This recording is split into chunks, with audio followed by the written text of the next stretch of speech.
Good morning friends, welcome back to my channel. সকাল সকাল একটা নতুন ব্লগ নিয়ে আজকের দিনটা শুরু করলাম।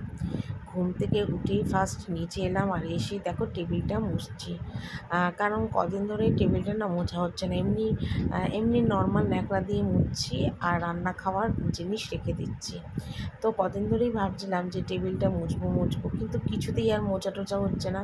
তো সেই জন্য ভাবলাম না, সকালবেলা উঠে আগে এইসব কাজগুলোকে করি, তারপর বাকি কাজগুলো করব। তো সেই জন্যই সকালবেলা উঠে আগে টেবিলটা মুছছি আর টেবিলটা একটু সাবান দিয়ে ভালো করে মুছছি আর কি। কেন একবার যদি তোমাদের দাদাভাই চলে আসে তখন ওই চায়ের মানে আয়োজন করতে করতে এই টেবিল আর মোছা হবে না। তো ওই জন্যই ভাবলাম না, সকালবেলা উঠে আগে টেবিলটাকে ভালো করে মুছি, তারপর বাসি বাসন টাসন রয়েছে সেগুলো মাজা ঘষা আছে, মানে সব মিলিয়ে একাকার কাজ।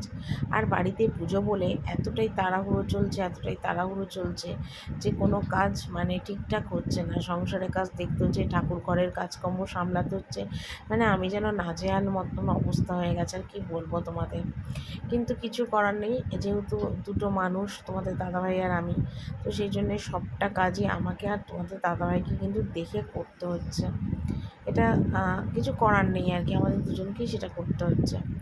তো টেবিলটা দেখো মুছে নিলাম, নিয়ে এখানে কিছু এঁটো বাসন রয়েছে সেগুলোকে এখন মাজবো। তো রাত্রিবেলা করে এখন সমস্ত বাসনই মেজে রাখছি। তো সেই জন্যে বাসনটা এখন একটু কমই হচ্ছে। তো যে কটা বাসন আছে সে কটা বাসনই কিন্তু মেজে নিচ্ছি। কারণ আমি চিন্তা করলাম রাত্রিবেলা করে যদি বাসন না মাজি সকালবেলা প্রচুর বাসন হয়ে যায়, তো অনেক বাসন হয়। তো সেই কারণেই ভাবলাম যে দরকার নেই, মাঝখানে 2 দিন 4 দিন বাসন মাজিনি রাত্রিবেলা, তো তার জন্য সকালবেলা উঠে বাসন মাজতে এত অসুবিধা হয়েছে কি বলবো, মানে খুবই অসুবিধা হয়েছে অতগুলো বাসন মাজতে। তো সেই জন্য ভাবলাম যে দরকার নেই, রাত্রিবেলা করেই মাজি, নয় রান্না করে বাসন মাজবো, নয়তো রান্না করার আগেই বাসন মাজবো, অবস্থা বুঝে ব্যবস্থা। তো সেই জন্য বাসনগুলো দেখো ঝপাঝপ করে মেজে নিলাম। এইমাত্র নিচে এলাম আর নিচে এসে ভিডিও অন করলাম, তার আগে বাসি কাজকর্ম যা ছিল সব সারলাম, সেরে একটু নাইটিটা চেঞ্জ করলাম, করে নিচে এলাম। এই যে মাও এসছে, আমিও এলাম। তো এবার চা বসাবো, চা বসিয়ে চা খাবো, তারপর কী রান্নাবান্না হয় তোমাদের দেখাবো। বিশেষ কিছু রান্নাবান্না করবো না আজকে, নিরামিষ, কারণ সকাল থেকে ভীষণ মাথার যন্ত্রণা করছে, যার জন্যে আজকে হয়তো ডাল ভাত, একটা ভাজা, পাঁপড় ভাজা এরকমই করবো, আর কিছুই রান্না করবো না। আর শরীর ভালো না, পুজোর কাজের চাপও আছে, সব মিলিয়ে মিশিয়ে একাকার, সেই কারণের জন্য রান্নার চাপটা রাখবো না, কারণ দুদিকের কাজ তো ব্যালেন্স করা সম্ভব না, সেই জন্য। তো চলো চাটা খাই, নিয়ে তারপর তোমাদের দেখাই কী কী রান্নাবান্না হচ্ছে। চলো, এই যে ছেলেকে খেতে দিয়ে দিয়েছি, দেখো ডাল বেগুন ভাজা দিয়ে খেতে, ঠিক আছে। আর আমার এখানে দেখো ভাত হয়ে গেছে, তো আগেই তোমাদের বললাম বিশেষ কিছু রান্নাবান্না করব না। আর এখানে বেগুন ভাজা, ডাল সিদ্ধ রেখেছি, এটার মধ্যে দেখো লাউয়ের ডাল আছে, আর ওটার মধ্যে পাঁপড় ভেজে রেখেছি। এই আজকে আমার রান্না, বিশেষ কিছু রান্না করিনি। আর এখানে দেখো আমের চাটনিটা বসিয়েছি, একটু চাটনি না করলে খাওয়া হবে না, তো সেই কারণের জন্যে মাকে সকালবেলাতেও খেতে দিয়ে দিয়েছি ভাত, বেগুন ভাজা, পাঁপড় ভাজা আর ডাল, এই দিয়ে আজকে মাকে খেতে দিয়েছি। মা তুমি আজকে ভাত খাও, আজকে তোমাকে ওটস বা চিড়ে কিছু খেতে হবে না, কারণ রোজ রোজ চিড়ে খেলে প্রবলেম, ওটসটাও ঠিক না রোজ খাওয়া, বললাম ভাতই খাওয়া গরম গরম। তো সেই খেলো মা, খেয়ে দিয়ে এখন বসে আছে। আর আমারও রান্নাবান্না কমপ্লিট, চাটনিটা হয়ে গেলেই হয়ে গেল, শুধু গ্যাসটা মুছবো, 2-4টে ছেলের খাওয়ার বাসন, 2-একটা বাসন আছে সে কটা মাজবো, মাজলেই আমার একদম কমপ্লিট। ঝপাঝপ কাজগুলো সারলাম, কারণ আজকে বিকেলবেলা আবার ঠাকুর আসার কথা আছে, দেখা যাক কী হয়, ঠিক আছে। যদিও 2-4 দিন আগেই প্রতিবার ঠাকুর ঢোকে, কিন্তু এইবার যারা ঠাকুর বানাচ্ছে তারা ভীষণ গণ্ডগোল করলো, মানে কি বলবো, মানে আমাদের বাড়িতে অন্তত 3-4 দিন আগে, 5 দিন আগে ঠাকুর ঢোকে, এইবার এত দেরি করলো ঠাকুর ঢুকতে, মানে কি বলবো, বলেছে বিকেলবেলা পাঠাবো, এখনও ঠাকুর রং হচ্ছে, মানে পালিশ টালিশ হয়ে রং করা হয়ে গেছে, চক্ষুও আঁকা হয়নি, প্লাস শাড়িও পরানো হয়নি, আর চুল টুল কিছুই লাগানো হয়নি। দেখা যাক কী হয়, বলেছে বিকেলবেলা ঠাকুর পাঠিয়ে দেবে, ঠিক আছে। আর তোমাদের দাদাভাইকেও ভাত খেয়ে গেছে, ভাত ডাল পাঁপড় ভাজা এই খেয়ে দোকান চলে গেছে, আর আমার এই চাটনিটা হয়ে গেলেই হয়ে গেল। তো চলো পরে আবার তোমাদের সাথে কথা বলি, যা কাজকর্ম আছে ঝপাঝপ সেরে নিই। তো এই যে ঠাকুর ঘরের যে সব ফল টল এসছে সেগুলো তোমাদের দেখাচ্ছি। তো সব ফল এখনও আসেনি, কিছু 3-4 রকমের ফল এখন আনা বাকি। তো এখানে দেখো তরমুজ এনেছে, কাঁঠালি কলা এনেছে, তারপরে মুসাম্বি, আম সব নিয়ে এসছে। এখনও বললো যে পেয়ারা, আপেল আর আরেকটা যেন কি ফল আনা বাকি আছে। তো ওপরে এলাম, আর ওপরে এসে দেখো একটু মুড়ি আর চানাচুর মাখলাম। এবার এই মুড়ি চানাচুরটা খাই, আর ওদিকে দেখো ঢিপি জামা কাপড় পরে আছে, এগুলো সব ভাজ করবো পরে, আগে খেয়ে নিই। মুড়ি চানাচুর খাই, ঠিক আছে চলো। তো এখানে দেখো জামা কাপড়গুলো সকালবেলাতেই কেচেছিলাম কিন্তু মেলতে পারিনি। তো এখন এই জামা কাপড়গুলো বারান্দার দড়ি দিয়ে মেলে দিচ্ছি, কেন আজকে হঠাৎ আবার প্রচণ্ড বৃষ্টি নেমেছে, তারপর লোডশেডিং হয়ে গেল। মানে কি বলবো তোমাদের, প্রায় 1-1.5 ঘন্টা মতো লাইট ছিল না, তার জন্য চান টান করতে আজকে প্রচণ্ড দেরি হয়ে গেছে। তো আমি এটা তো চানের আগেরই ভিডিও তোমাদের কাছে শেয়ার করছি। আর বাজার হাট বলতে মোটামুটি সবই কমপ্লিট, শুধু 3 রকমের ফল আনাটাই বাকি। না তোমাদের দাদাভাই একা হাতে বাজার হাটগুলো করছে, তো সেই জন্য তো একটু চাপ পড়বে, একটু দেরিও হচ্ছে সমস্ত কিছু। তারপর আজকে চলে গেছিলো লাইট, মানে কোনো যা তা অবস্থা। তো এদিকে ঠাকুর আসার কথা রয়েছে, কখন আসবে জানি না। তো দেখা যাক। তোমাদের দাদাভাই অনেকবার ফোন করেছে, ঠাকুরওয়ালা যে দাদা আর কি, ওনাকে অনেকবার ফোন করেছে। উনি বলছে যে 4টে 4:30-এর মধ্যে ঠাকুর ঢুকিয়ে দেবে। এবার যতক্ষণ না আসছে ততক্ষণ একটা চিন্তা, ঠিকঠাক মানে ঢুকিয়ে দেওয়ার ব্যাপার আছে। তারপর বৃষ্টি হচ্ছে, বৃষ্টির মধ্যে ঠাকুরকে কী করে আনবে, একদমই হাতে টাইম নেই, যেহেতু কালকেই পুজো, সেই কারণের জন্য এরকম কোনোদিনই হয় না। আমাদের প্রতিবার ঠাকুর অন্তত 4-5 দিন আগেই ঢুকে যায়, তো এইবার এত দেরি হলো, মানে কি বলবো, খুবই অসুবিধাজনক ব্যাপার। তো যাকে এখানে দেখো মানে জামা কাপড়গুলো আগে সব মেলে দিচ্ছি ঝপাঝপ করে, আর মেলে ঠেলে দিয়ে তারপরে বিছনার চাদর তুলবো, বালিশ শেষারগুলো থাকবে, জামা কাপড় ভাঁজ করবো।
তো হঠাৎ এখন তোমাদের দাদাভাই ফোন করলো, আর করার পর বললো যে ঠাকুর দাদাকে নাকি ফোন করেছিল, তো ফোনে নাকি পাচ্ছে না।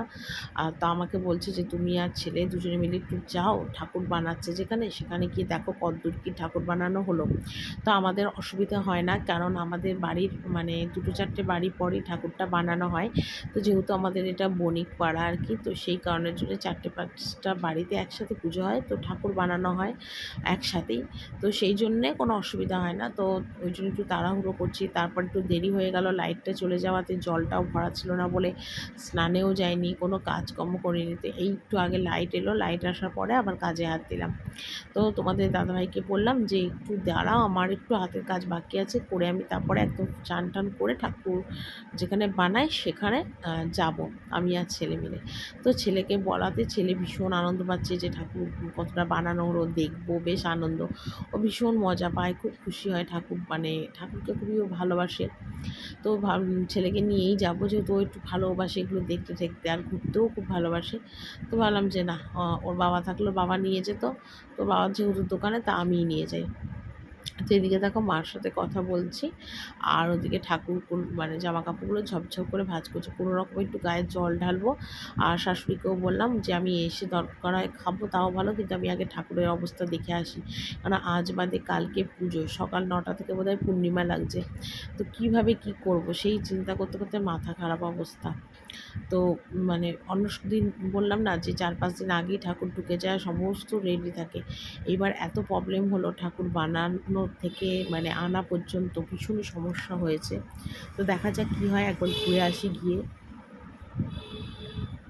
এখন খেয়ে দিয়ে ঘরে চলে এলাম, আমি মা এখন শুয়ে আছি দুজনে মিলে। তো এখনও ঠাকুর আসেনি, আজকে তো ঠাকুর আসার কথা, দেখা যাক কখন আসে। তো সেই কারণের জন্যই ওয়েট করছি কখন ঠাকুর আসবে। তো এটা তো অবশ্যই তোমাদের কাছে ভিডিওটা শেয়ার করবো। আর মা আর আমার দুজনে খাওয়া গেছে, ছেলেকে আজকে দুধ কিছু দিনই খেলাম, সব টক দই খেতে দিয়েছে, কিছু খেতে দিই।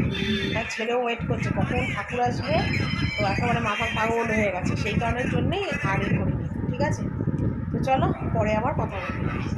তো আমি যে এলাম যেখানে, সেখানে ঠাকুর বানায়, ঠিক আছে, সেখানে এখন এলাম। তো এখানে আরেকটাও পুজো হয়, তো সেখানেই এলাম, সেখানেই ঠাকুর বানানো হয়। এটা একটা বণিক বাড়ি, 3-4টে পুজো এক জায়গায় হয়, ঠিক আছে। তো আমাদের ঠাকুরটা কেমন বানানো হয়েছে তোমাদের একবার দেখাই, এখনও সাজগোজ কিছু করানো হয়নি, ঠিক আছে, চলো দেখিয়ে দিই। এই যে আমাদের ঠাকুর বানানো পুরো কমপ্লিট, এবার ভ্যান ডেকে ঠাকুর আর কি নিয়ে যাওয়া হবে বাড়িতে। তো এই যে মানে একটু লাস্ট সাজানো চলছে, বাড়ি গিয়ে বাকি সাজানোটা হবে, বাড়িতে গিয়ে আরও কিছু হবে, যেমন চূড়াগুলো ঠাকুরের সব লাগানো এখনও কমপ্লিট হয়নি, লাগানো হবে, ঠিক আছে। এই যে সব চুলগুলো লাগাচ্ছে। তো আমি আর বাবু দুজনে মিলে এসেছি, ঠিক আছে। তো চলো ঠাকুরটা বানিয়ে একবারে বাড়ি নিয়ে যাই।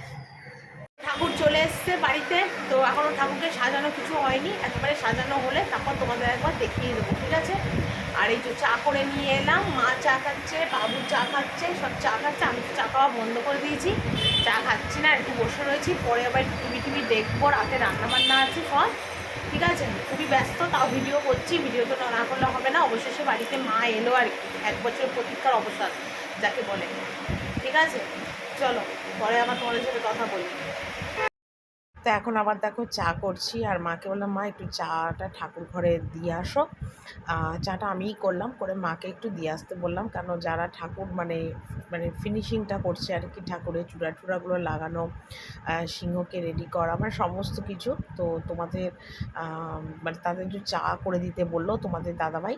তো আমি আবার মাকে বলছিলাম বলে তোমাদের দাদাভাই আবার না করলো, বললো না মাকে আসতে দিও না, বৃষ্টি হয়েছে, পিছল রাস্তা, আমি এসে নিয়ে যাচ্ছি। তো ও গিয়ে দেখো চাটা নিতে এলো, আমি এখন চাটা করে দিলাম, আর 4 কাপ দুধ চা।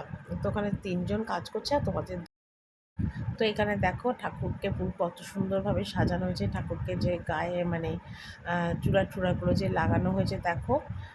কমেন্ট করে কিন্তু তোমরা অবশ্যই বলো। আর এখনও তো পরিপূর্ণভাবে সাজানো হয়নি, কারণ এখনও সাজগোজ কিছু বাকি আছে, যেমন সোনার টিকলি পরানো, সোনার টিপ, সোনার চোখ, নাকের নথ, এগুলো সমস্তই কিন্তু আমাদের বাড়িতে সোনার পরানো হয়। আর রূপোর চূড়াও আছে, কিন্তু সেটা আমরা পরাই না, যেহেতু ঠাকুরঘরটা ফাঁকা থাকে। তো এখানে দেখো যারা ঠাকুর বানায় তারা এখনও কিন্তু কমপ্লিট হয়নি, আর ঘড়িতে প্রায় এখন 9টার মতন বাজে, কাজ এখনও কমপ্লিট হয়নি, ঠিক আছে। তো সেটাই ভাবলাম তোমাদের একটুখানি শেয়ার করে দিই, কেমন লাগে বলো কিন্তু। তো তোমাদের দাদাভাই আবার ডাকলো যে এসো একবার একটু ঠাকুরকে দেখে যাও, তো সেই জন্য আবার এলাম আর কি। আর এখানে দেখো আমার শাশুড়ি, আমার মা, তারপর মানে আমার বর সবাই মিলে রয়েছে আর কি। আর যখনই এরকম ঠাকুরকে সাজানো গোছানো হয় আর কি, তখন কিন্তু সবাই আমরা এসে এখানে দাঁড়াই, মানে ঠিকঠাক সাজানো গোছানো হলো কি না সেটা দেখার জন্যে।